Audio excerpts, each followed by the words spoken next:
Falar agora de previsão do tempo com a Adriele. Boa tarde, Adri. Boa tarde. Então, qual que é a situação prevista para hoje em relação ao clima? Bom, para começar, boa notícia. Não temos em nenhum site meteorológico nenhum tipo de alerta para tempestades hoje. Depois de dias seguidos, né? Tivemos vários dias com alerta, com condições de tempo para a formação de grandes tempestades. Hoje não temos, a princípio, temos aí nenhum alerta até agora. Claro, durante a tarde é bom ir acompanhando, mas a princípio nenhum alerta de tempestade. Bom, precisamos de tempo firme para reconstruir essas cidades, né? Com Os estragos, certeza. limpar o que ficou de sujeira, enfim, para as famílias e para os municípios. Com certeza. Vamos dar uma olhadinha então Vamos na previsão? A gente confere então, né, o que se espera do tempo para hoje e também já adiantando um pouco de amanhã.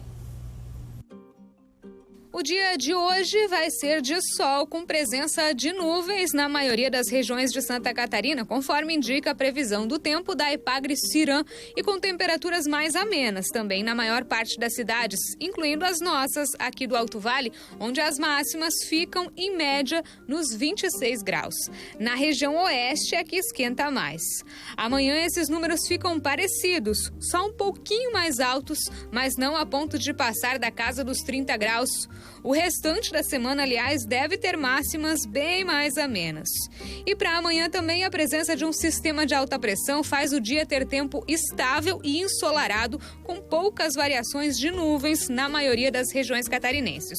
Apenas no litoral, aqui no Vale do Itajaí e no Planalto Norte, seguimos com sol e períodos de muitas nuvens, com chance até de chuva isolada no início e final do dia, por conta do fluxo de umidade que vem das áreas do oceano.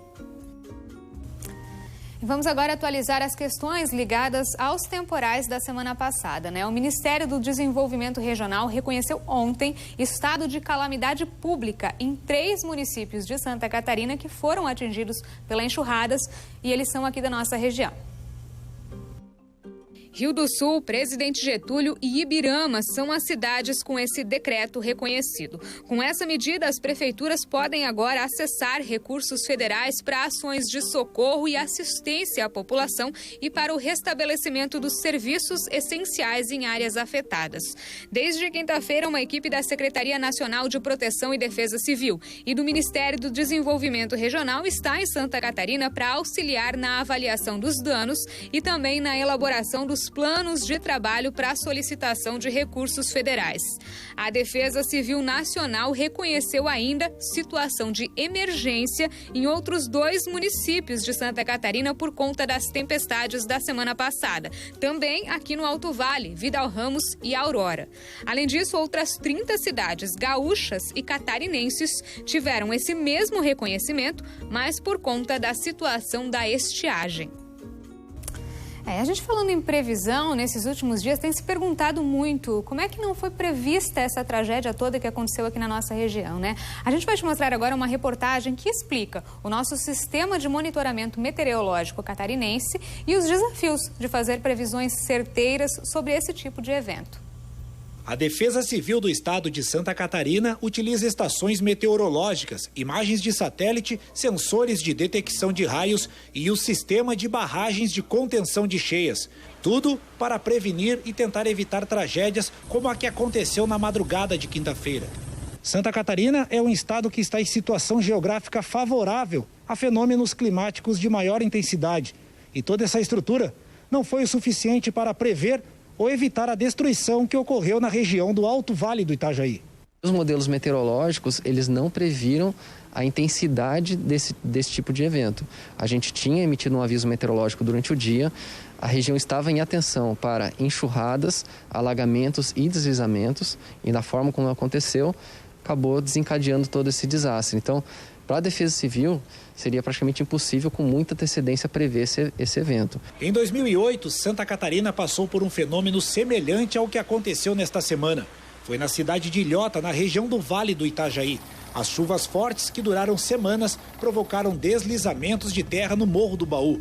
Foram 135 mortos, 3.500 desabrigados. Para meteorologistas, é preciso aprimorar os sistemas de monitoramento do clima e as estruturas para proteger quem vive em encostas e sofre com os temporais. As chuvas variaram entre 80 e 120 milímetros, que é praticamente o esperado para todo o mês de dezembro, em apenas 3 horas, ou seja, não tem como a atmosfera e também o solo absorver tanta chuva assim. Isso resulta normalmente em grandes transtornos, perda de vidas humanas, animais domésticos, de pasto, traz um transtorno generalizado para a sociedade catarinense.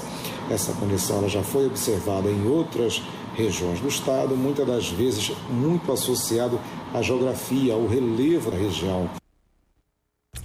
Mas seguem os questionamentos, né? E o radar de lontras, ele não devia ajudar nessas previsões? Você que acompanha a nossa programação sabe que ele está inoperante há algum tempo devido a algumas questões técnicas. Após muitos questionamentos, a Defesa Civil de Santa Catarina divulgou uma nota a esse respeito. O equipamento foi paralisado após a constatação de desgaste de peças durante a manutenção preventiva. O radar está em condições de funcionamento normal, só que existia a possibilidade de desgaste acelerado, nova quebra de peças e diminuição da vida útil, caso o equipamento fosse mantido operando nessas condições. O processo de fabricação das peças sofreu atraso em função da pandemia mundial da Covid-19, que diminuiu a mão de obra especializada, matéria-prima e promoveu o fechamento de fronteiras, sendo que as peças são fabricadas nos Estados Unidos. Segundo a Defesa Civil, as peças já foram fornecidas pelo fabricante e estão em processo de importação.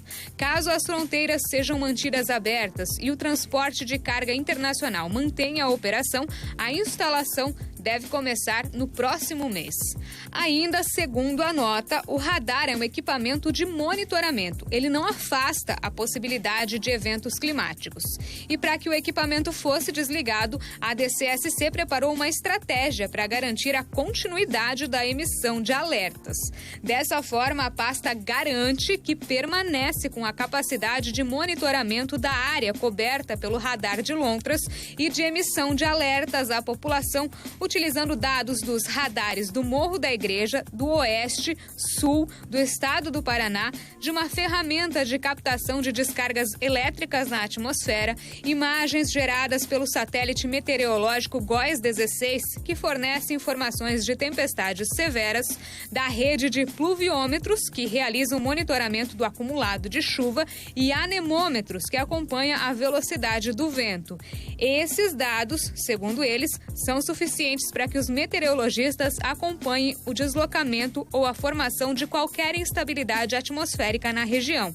Ainda na nota, a Defesa Civil destaca que na semana passada os avisos e alertas começaram a ser emitidos para a população e para os gestores municipais cerca de 24 horas antes do evento registrado.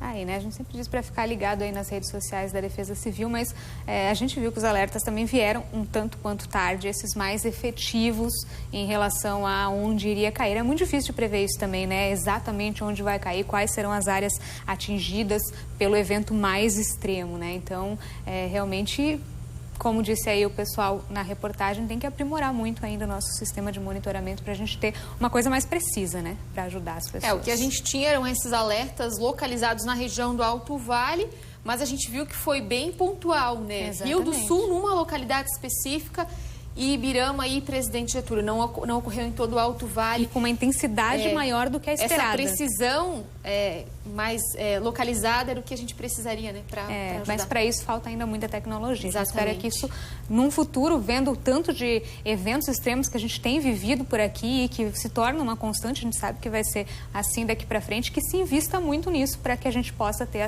esse respaldo também das autoridades, que é muito importante, né? Adri, muito obrigada pelas informações. Vamos só destacar o pessoal que está esperando energia elétrica, né? Claro. A gente atualiza também os serviços. Conversei com a Celeste hoje de manhã, faltam 20 clientes para serem atendidos ainda na Valada São Paulo, aqui em Rio do Sul, e mais 71 famílias no bairro Revólver, lá em Presidente Getúlio, que ainda estão sem energia, mas até amanhã a Celeste deve restabelecer também para esses clientes, então todo mundo vai ter energia de novo.